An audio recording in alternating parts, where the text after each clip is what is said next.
so I gotta get these shocks fixed. That is entirely too low. Good morning, welcome back to my channel. In today's video, we're gonna be putting the shocks on the Maverick. If you watched my last video, you see I tried to take it for a test drive and it blew right through the front shocks. There was oil all over the place on one side, and the other side, the other side, I think it just, I don't even think it had any oil in it. But like I said before, those were the original 50-year-old shocks, so I'm not surprised. So we're gonna get those put on there, and depending on the time frame, if it goes pretty easy, then I probably will try to attempt another test drive with it. So I'll start back recording once I get up to the shop. Okay, so another thing I need to address today is when I pull the car back in the shop, my dad informed me that it was dripping fuel.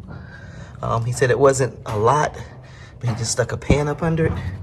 So I have to see where that's dripping from and try to correct that. And I'm gonna start off with the front because that's where it's broken.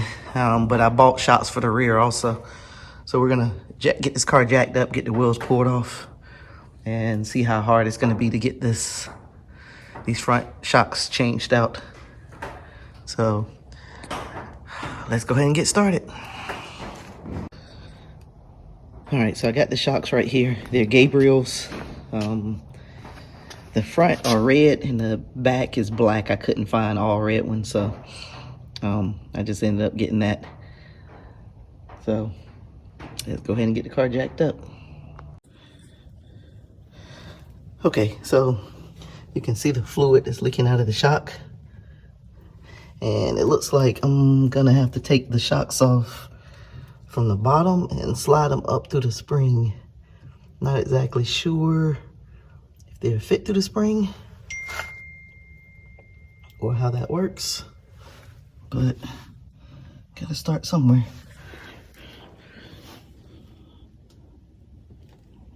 And or do I take them off the top here? All right, well, let me get back to it. I got to try to figure out how these things come off. I'll probably take the top off. Hopefully I don't have to take the spring out, because I don't even have a spring compressor with me today. All right, well, let me look at it and see what I can come up with.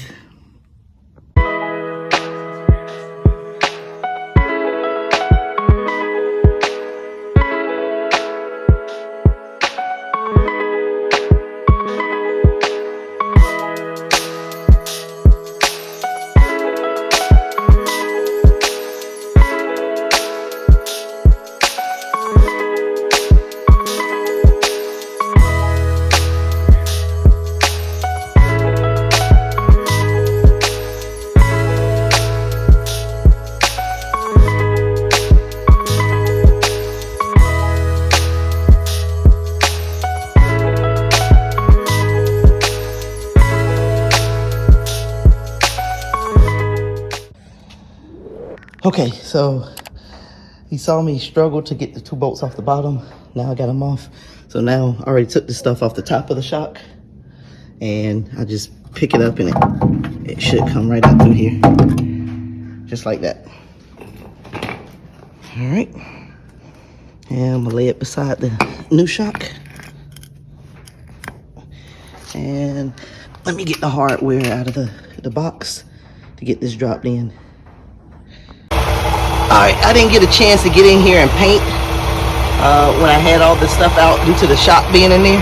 So I'm gonna do now, I got the compressor running because I'm about to blow all this out, and I'm gonna paint everything inside of here while I'm in here.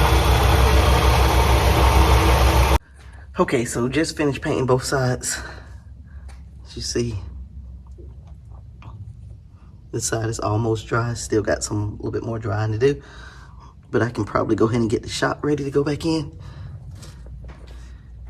And I also touched up on top of the shock tower. I got to get the other one also. Forgot about that one. Let me blow that one off and get that one, and then I'll be ready to drop the shocks back in.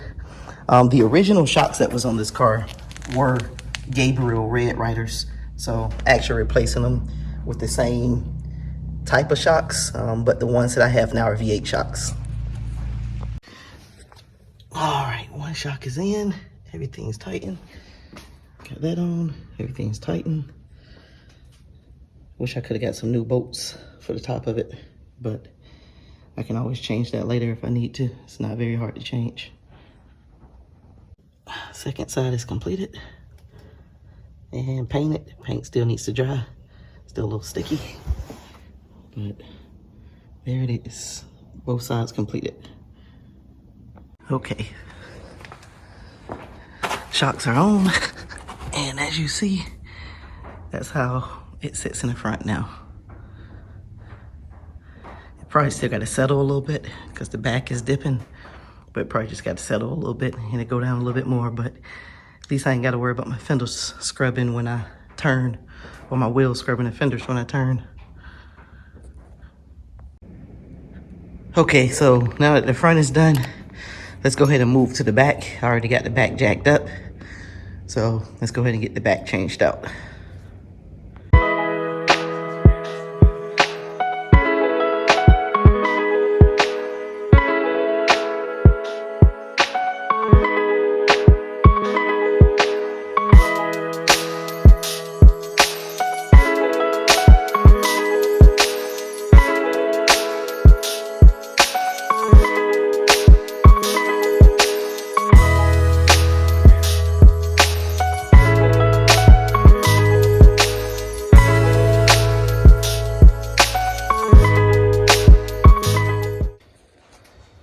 All right, so as you see, I got both back shocks out. I'm done.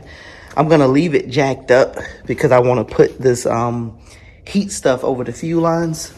And I see I have a tiny fuel drip. So the fuel drip is here. I thought it went away. So I'm gonna go ahead and address that probably in the next video. So let's go ahead and close this video out. Okay, so you saw I got the front shocks changed out, got the back shocks changed out. It took actually a little bit longer than I expected, not because it was hard or anything. It was because I didn't have a jack. The jack stopped working, so I had to use a screw-up jack, and just little stuff like that took forever. So that's why I'm not gonna have enough time in this video to actually take it on a test drive. So thanks for watching. Click on that subscribe button if you haven't. Click that notification bell, and I'll see you in the next video.